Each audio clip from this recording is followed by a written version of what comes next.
मैंने सोचा विचारा तो बहुत कुछ था, परंतु मुझे अनुभव न था।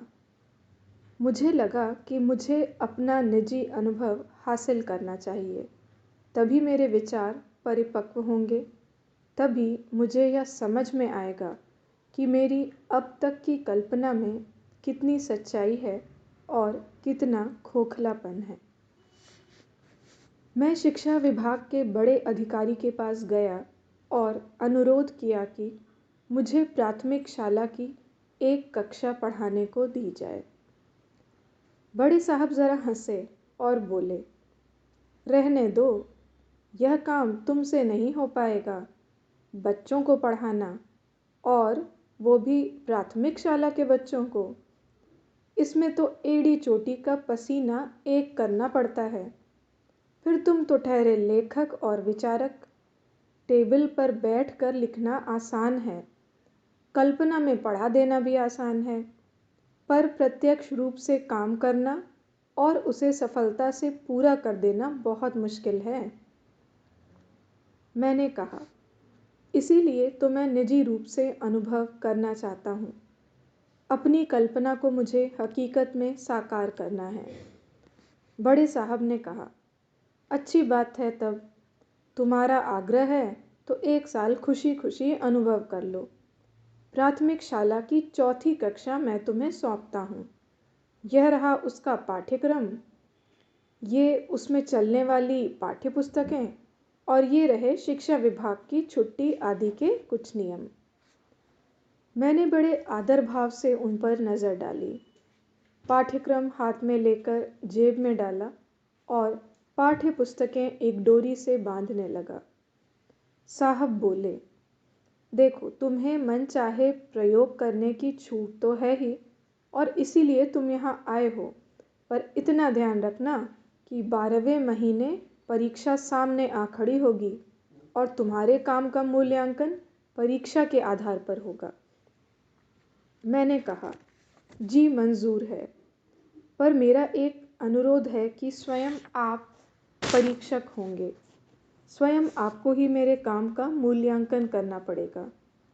आप यदि प्रयोग करने की स्वतंत्रता दे रहे हैं तो आपको ही अपना काम बताकर मुझे संतोष प्राप्त होगा, और आप ही मेरी सफलता असफलता के कारणों को समझ सकेंगे। बड़े साहब ने हंसकर स्वीकृति सूचक सिर हिलाया और मैं ऑफिस से बाहर निकल आया। मैं सारा पाठ्यक्रम देख चुका था। कई बदलाव किए जा सकेंगे, ऐसा मुझे विश्वासपूर्वक लगा। पाठ्य पुस्तकों पर भी मैंने दृष्टि डाल ली। गुण दोष आँखों के समक्ष उभर आए। मैंने सोच लिया कि कैसे कैसे संशोधन किए जा सकेंगे। पहले दिन से लेकर अंतिम दिन तक जो जो काम कराए जाने हैं, मन में उनकी मानो एक रूपरेखा बन गई। परीक्षा और उनके परिणाम के दिनों की भी कल्पना मैंने कर ली। सोचते सोचते रात के 2 कब बज गए पता ही नहीं चला।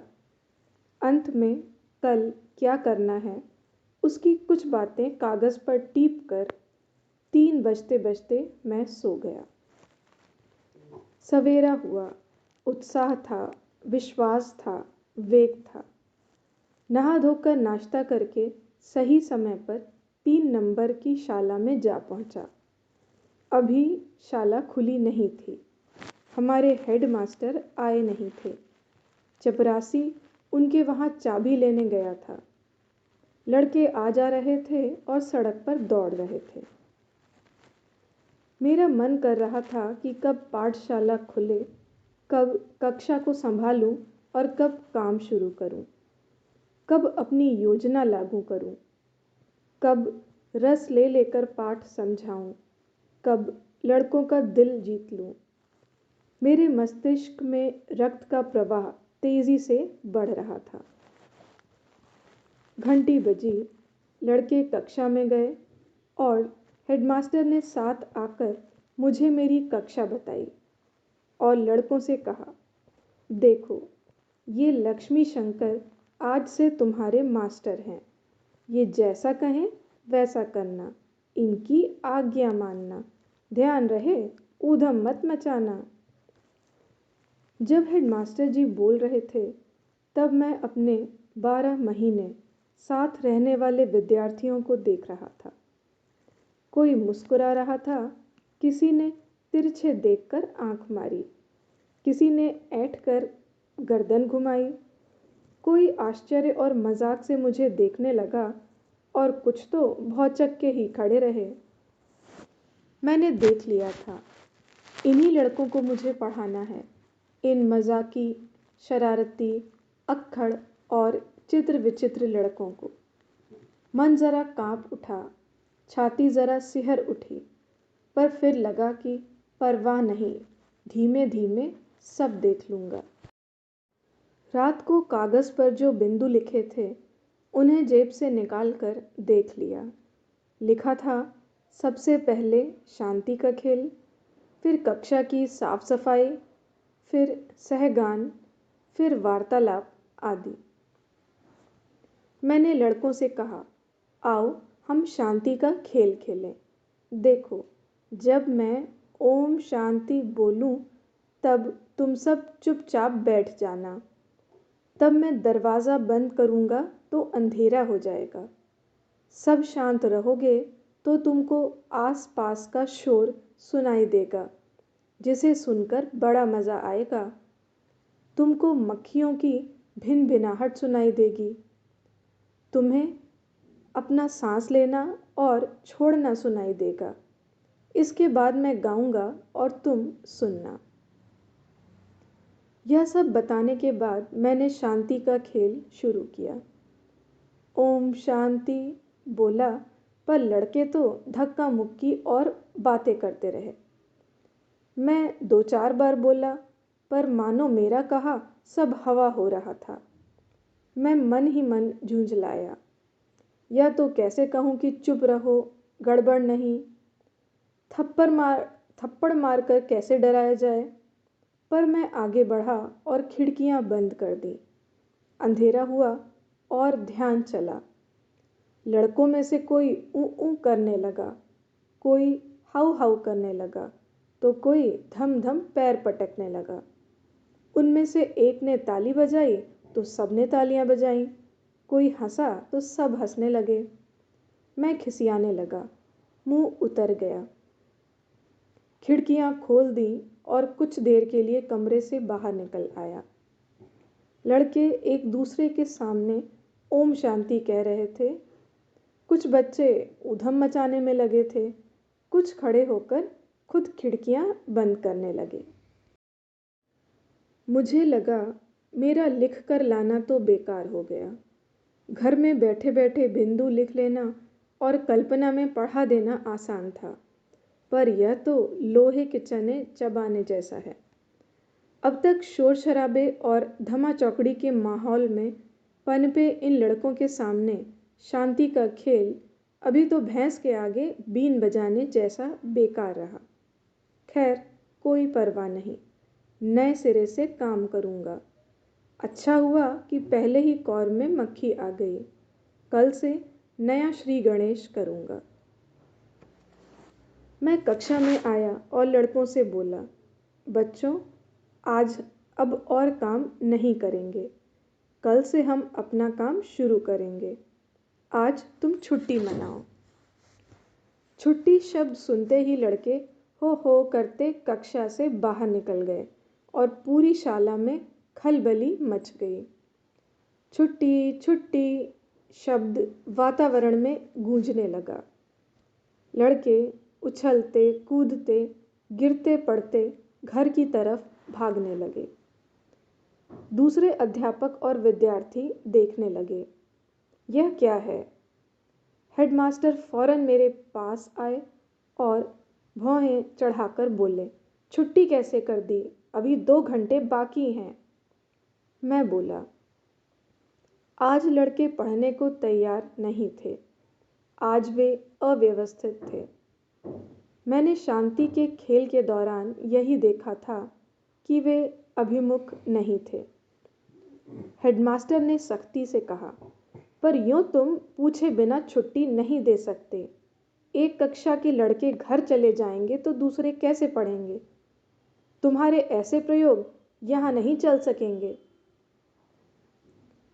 उन्होंने जरा गुस्से से फिर कहा, ये अपनी अभिमुखता फभिमुखता जाने दो।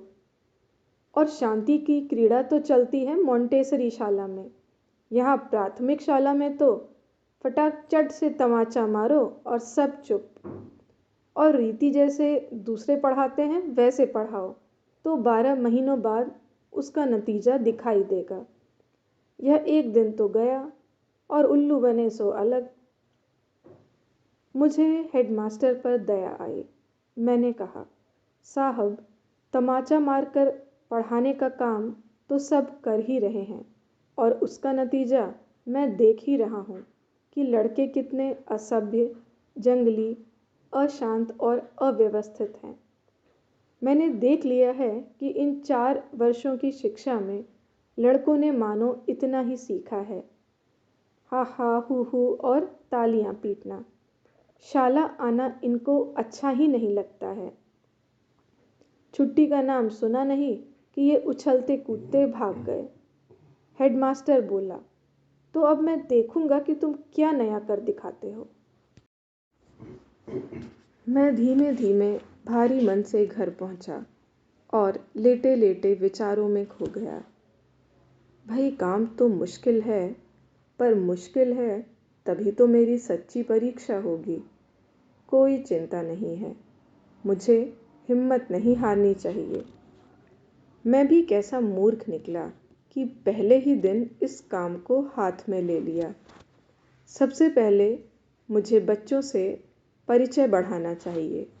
कुछ ऐसा करना चाहिए ताकि उनके मन में मेरे प्रति रुचि और प्रेम जागृत हो। तभी वे मेरा कुछ कहा सुनेंगे और करेंगे। जहाँ इन लड़कों को पाठशाला की बजाय छुट्टी प्रिय लगती है, वहाँ काम करना भगीरथ का गंगा लाने के समान है। मैंने दूसरे दिन कराने वाले कामों के बारे में सोचा और तब सोया। रात तो दिन भर के काम में और आने जाने वाले कल के काम के सपनों में ही बीत गई। अगले दिन पाठशाला खुली और मैं कक्षा में गया। लड़के मेरे चारों ओर इकट्ठे हो गए और जैसे मजाक उड़ाते हों, वे बिना डरे कहने लगे, मास्टर साहब, आज भी आप छुट्टी देंगे ना? आज भी छुट्टी छुट्टी। मैंने कहा, ठीक है, आज भी छुट्टी तो दूंगा, पर पूरे दिन की नहीं, 2 घंटे की। पर ठहरो ज़रा, मैं तुम्हें एक कहानी सुनाता हूँ। तुम सब सुनो, बाद में हम दूसरी बातें करेंगे। मैंने फौरन कहानी शुरू कर दी। एक था राजा और उसके थी 7 रानियां, 7 के 7 राजकुमार और 7 के 7 राजकुमारियां। शोर शराबा और हो हल्ला करते सारे लड़के मेरे आसपास बैठ गए। मैंने कहानी को थोड़ा रोक कर कहा, देखो, तुम सब अच्छी तरह से बैठो, ऐसे अच्छा नहीं लगता। वे सब थोड़े ढंग से बैठ गए और कहने लगे, लेकिन जल्दी कहानी कहिए, झटपट बताइए, फिर क्या हुआ? मैंने मुस्कुराते हुए आगे कहना शुरू किया। उन 7 राजकुमारियों के 7 महल और महल में 7 मोती के पेड़।